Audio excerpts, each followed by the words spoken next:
হ্যাঁ। ওমা কি করছো? এই দেখো পোস্ত বাটছি, আলু সিদ্ধ করে রেখেছি, ওই ডুমুর আলুতে পোস্ত দিয়ে রান্না করো। আচ্ছা, ডুমুর আলু কি তুমি সিদ্ধ করে রেখেছো? হ্যাঁ, এটা করে সিদ্ধ করেই রেখেছি। ও আচ্ছা, ডুমুর আলু সিদ্ধ আছে, এটা পোস্ত দিয়ে করবো না? হ্যাঁ। আর এখানে কি আছে? এখানে একটু কাতলা মাছ এনেছে।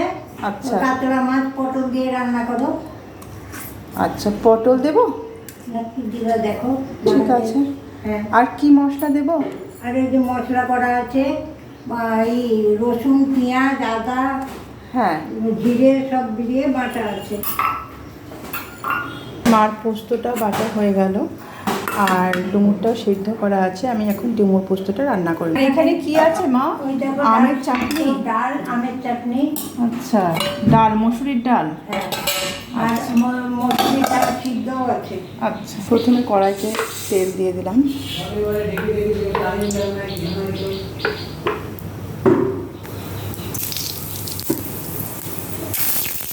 একটু ঝাল ঝাল হলে ভালো লাগে, তাই আমি লঙ্কা দিলাম আর পাঁচফোড়ন আর পেঁয়াজ কুচি দিলাম। মা তো ডুমুরটা সিদ্ধ করে রেখেছে, ওটাকে বেশি সিদ্ধ করতে হবে না। পাঁচফোড়নটাকে ভালো করে ভেজে নিলাম, নিয়ে আমি ডুমুর আলুটা ঢেলে দিলাম।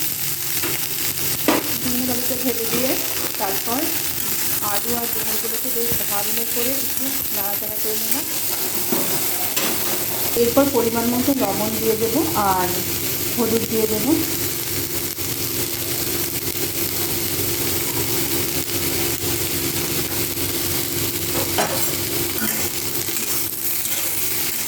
তারপর আমি একটু অল্প পরিমাণে একটু মিষ্টিও দেবো।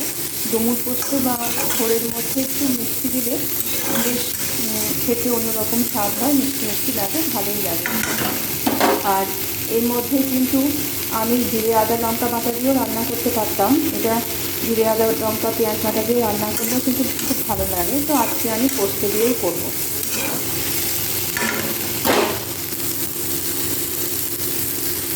তারপর একটু কষিয়ে নিয়ে আমি এখানে জল দিয়ে দেবো। আর এটাকে সিদ্ধ হয়ে আসছে বলে খুব একটা বেশি জল দেবো না, অল্প একটু জল দিলাম। তারপর একটু ফুটিয়ে নিয়ে পোস্তটা দিয়ে দেবো। ডুমুরটা বেশ মাখা মাখা হয়ে এলে এবার আমি পোস্তটা দিয়ে দেবো। এবার আর বেশি ফোটাবো না, এবার আমি নামিয়ে নেব।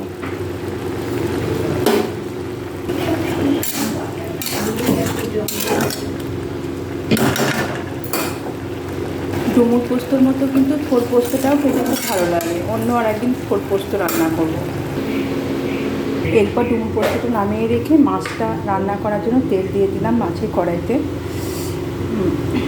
কড়াইটা বসিয়ে দিলাম আর তেলটা গরম হতে দিলাম। আর ওদিকে আমি মাছের মধ্যে মা বলেছে পটল দিতে, তো পটলগুলোকে ভালো করে ধুয়ে নেব।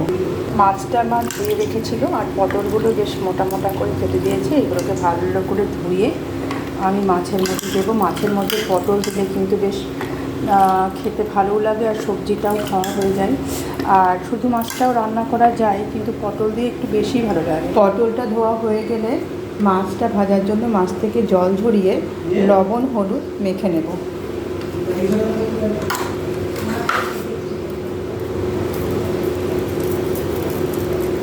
লবণ হলুদ মেখে নেব।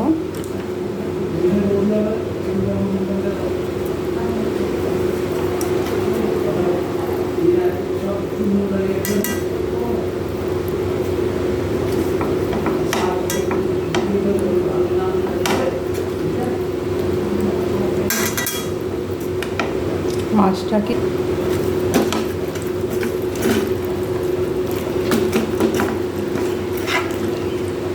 এরপর তেলটাও গরম হয়ে গেছে, মাছগুলো এক একে ছেড়ে দেবো।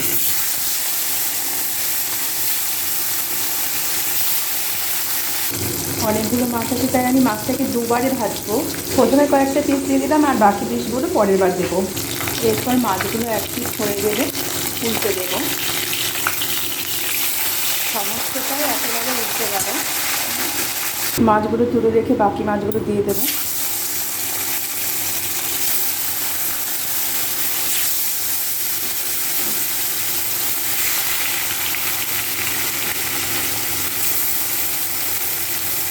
আমি মাথাটাকে ভেজে নেব।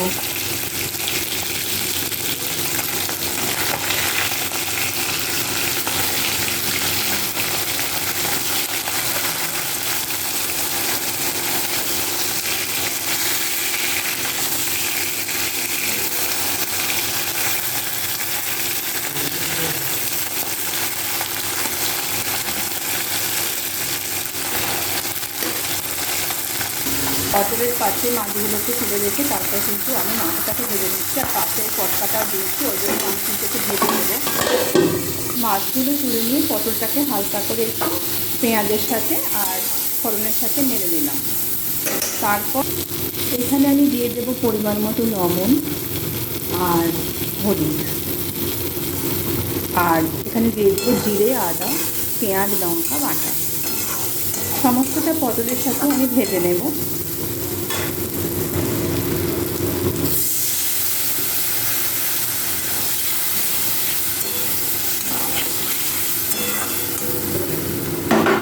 পটলগুলো ভালো করে কষিয়ে নিয়ে তার মধ্যে আমি দিয়ে দেবো জল।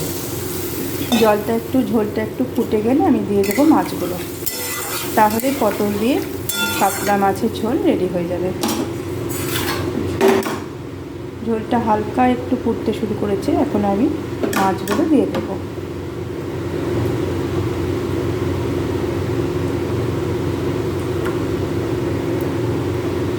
এই কপিস মাছ আমি ভাজা রাখবো আর বাকি মাছগুলো ধরে দিয়ে দেবো। ঝোলটাও ফুটে গেছে, এবার নামিয়ে নেব।